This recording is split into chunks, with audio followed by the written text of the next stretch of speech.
Hey guys, Fearless Femme here. Welcome back to my channel. And yes, the Real Housewives of Atlanta. So let's just dig right in on last night's episode. First of all, on last night's episode, NENE supposedly is having some type of health issues with her lungs collapsing. And I meant to Google that because I think that is a very, very serious issue. And I don't understand if NENE just went overboard with it and maybe had a lung infection, bronchitis or something, and said her lungs collapsed. Because that's serious, and I just thought it would have been more to it than what it is. You know, she's dancing on the stars and all that kind of stuff after your lungs collapse. I don't know. I gotta Google that. Okay, so Kenya had her dog's funeral, which was very, very, very touching. I know how people are about their animals and their pets are like children to them. So that was very touching. I do still feel that Kenya is the person that she has always been on the show, and very overboard, dramatic, and wants attention. Had she been any other regular, random person, I wouldn't be saying that. But this is Kenya, you guys, that we're talking about. She's still Kenya underneath. You know, it's like, okay, Kenya. You know, and now she wants everybody's compassion and love. And she was really nasty. She's nasty and rude to everybody. Disrespectful to their mates and everything. And you can't have sympathy when somebody's dogged you out like time after time again. So, I don't know. But I have sympathy towards the situation, I should say. Okay, so the biggest thing, let's go to the biggest thing. To me, well, let's go to Porsha and Cordell. The divorce is final. She did not ask for nothing, so she did not get nothing. I think she was really hesitant about taking that ring off. I don't think she was ready to take it off. I wanted to take it off. I would have put it on another finger.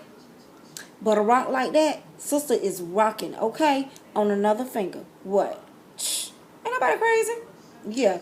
And when her mama and her was talking about blessings and chills going down her spine and all that kind of stuff like that, did you see how the sister was looking? The sister was like y'all done lost y'all rabbit behind mine. That's how the sister was looking. So anyways, that is done. It's over with. I really think that Porsha did have some feelings for Cordell. But that is done and over with. I'm going to let y'all walk with me. Okay. So that's done and over with. So let's talk about Kandi. Kandi did her her show. And I think that turned out really, really, really good. I'm really glad that she finally did get a chance to express herself. And I said it before Kandi said it. I am so oily. Wow. I have not blotted all day.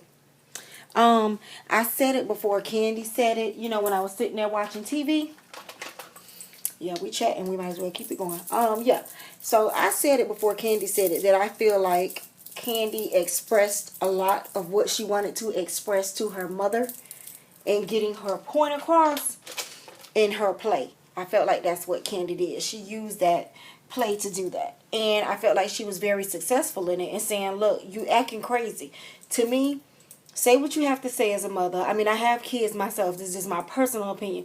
Say what you have to say as a mother. Let them make their mistakes and be there for them when they need you.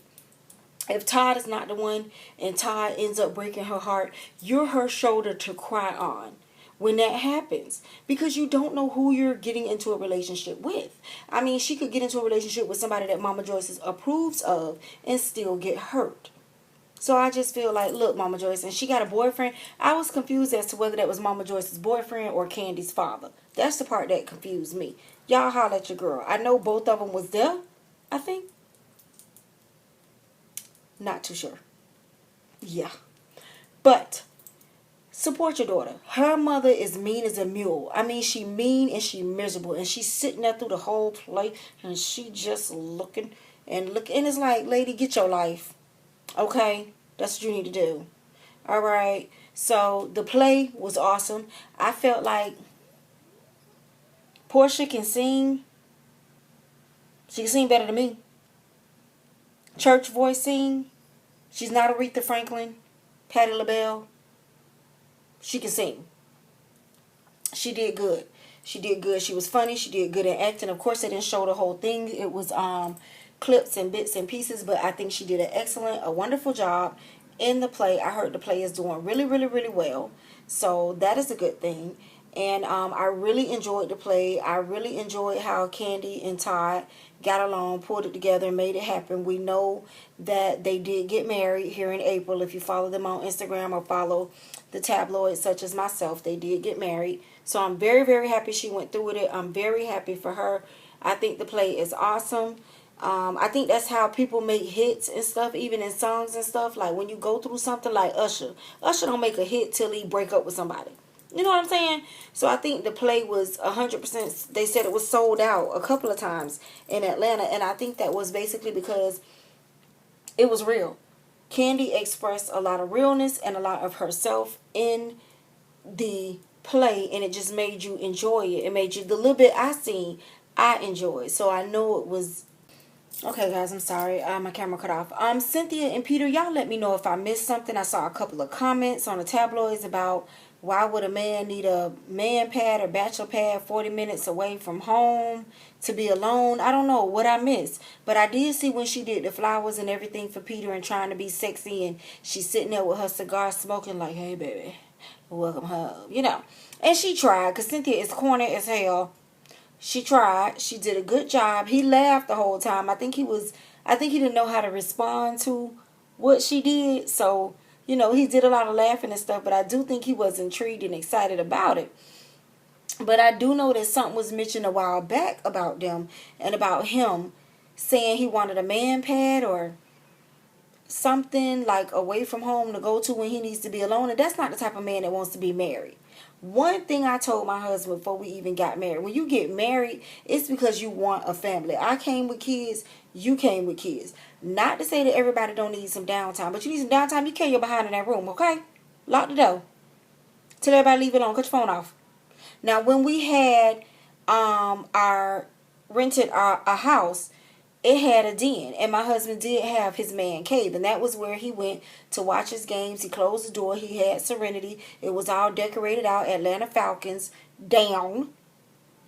And when he was in his man cave, we didn't bother him. And I have nothing, you know, I don't mind that. Everybody needs serenity time. But if my husband said, I'm going to rent a house, apartment, a condo, 3 blocks over, for when I need some me time. Y'all know she ain't with it.